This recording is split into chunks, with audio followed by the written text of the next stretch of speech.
Hi, this is Christine Caprolozzi. And this is Stephanie Shamblin Gray. And we're from Horror News Network.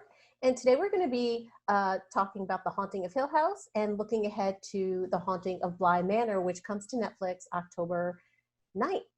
So let's do I don't even know if we want to do a recap of The Haunting of Hill House.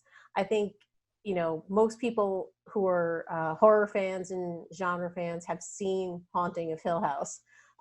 People even who aren't fans of the genre love the show. It was a massive hit for Netflix back in 2018. And it really has been almost 2 years since we've seen the show. So to say the follow-up is highly anticipated is kind of an understatement. But what I loved about The Haunting of Hill House was very much almost everything. Everything, it kind of came together. It was the storyline. The acting was top-notch. The writing, the story, the direction, the atmosphere, everything really kind of came together. And for me, when horror is good, it's when there's human connection. So all of these characters had their own demons and their own ghosts they were kind of fighting with. And I think that's something that most people can relate to, but you cared about them. So when they were in danger, when all these kind of crazy things would happen, you actually cared about it. I don't know, Stephanie, what was your favorite part of Hill House, or what made you connect to the show so much?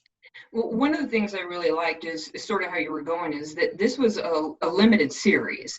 So it's not just a movie, it's not just 2 hours, and it's not a series with season after season. It was a limited series, so we only have a certain confined amount of episodes that we're going to get to know these characters, but we're going to be able to spend more time than we normally would in a movie. We're going to have that time to really connect with the characters, really get involved with their stories, and really understand them as people and their backstories, as well as getting a better chance to understand the house. So not so rushed as a movie, but not so drawn out where we don't know that we're ever going to get an ending, you know, from something that has season after season after season on a show. So just it being a limited series was one of my favorite parts of the actual series, knowing that I had something with more meat on it, but that I knew I was actually going to get to see the conclusion to, so I can enjoy that. So, well, being a limited series too, and this is really interesting because, you know, there have been series in the past where, you know, anybody can go at any time. I mean, even as recent as The Walking Dead, even something like The Sopranos, you know, anybody can get killed off at any time. And with a limited series, that's definitely true, because there's a beginning and there's an end. You know, but when a series starts to go too many seasons, you know, like, okay, they're not going to kill off the main character. You start to kind of play those games in your head, and it gets a little predictable. Mm-hmm. So the fact that this was kind of the first season, nobody knew what to expect. At that point, you know, Mike Flanagan had done Hush, which was, you know, a pretty much successful, like, critically acclaimed film. So pretty people knew of him. But I don't think anybody really kind of, you know, knew this was going to be this big. And I liked the Crane family. I liked the family dynamic part of it too. I think that added a lot of drama. And I think, again, people connected with that. I know you and I talked, we both saw the teaser for season 2, which is going to be based on a Henry James novella called, I think it's something like The Screw. Turn of the Screw. Turn of the Screw, thank you. So it's going to be completely, it's not going to have anything to do with the Crane family, but some of the actors are returning. I know in like some of the sneak peek photos, you see Victoria Pedretti, who is now Oliver, is it Cohen, Jackson Cohen? I'm sorry if I'm butchering his name, who is Luke, and Henry Thomas are going to be returning. Yeah. As completely different characters. Yes. Which is interesting. That's very American Horror Story, if you will. Very much, and I love it. I love that style. I think it's great that they're going that route. So actors that you know you liked, you get to see again, and I think that's fantastic. But you don't necessarily have these characters continuing to come back, even though their story has already been told. That story's gone, it's put away, but we can see the actors again. So I think that's great. I love that model. I'm glad that they went with that.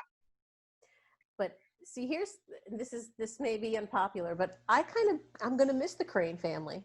I wanted to see kind of like how that was going to play out. Like if somebody new moved into Hill House, right?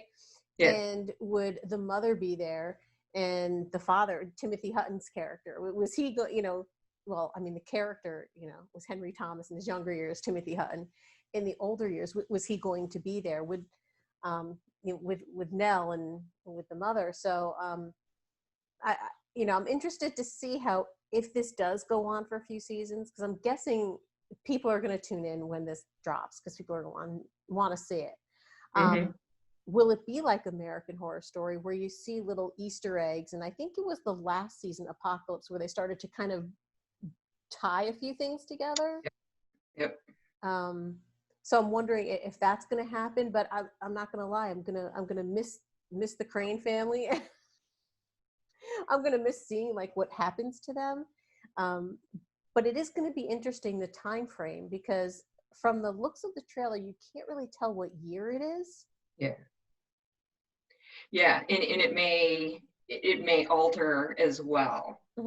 Similar to what we saw in Hill House, where we see the multiple different time. We see the family at one time, and then we see the family at another. So it's possible we'll have time jumps as well. Yeah. So I know it's always hard to follow up like such a massive hit. Sometimes things get better, and then they fall off the cliff. With a follow up, a sequel, or So,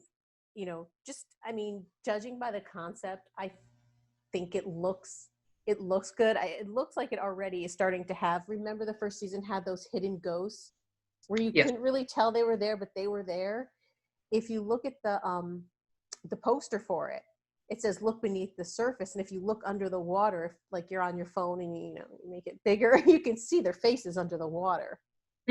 So that's already in place for this season as well. I'm wondering what other kind of similarities we're going to see. I'm excited to see it. I hope it kind of lives up to that first season.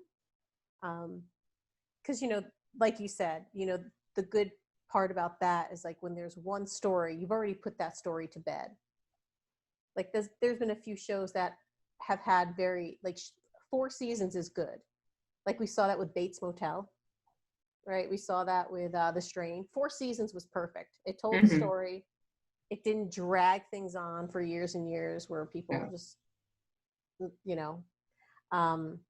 So this will be interesting because it is kind of an American Horror Story concept, and it'll be interesting the similarities of if it goes on for more seasons, how that plays out.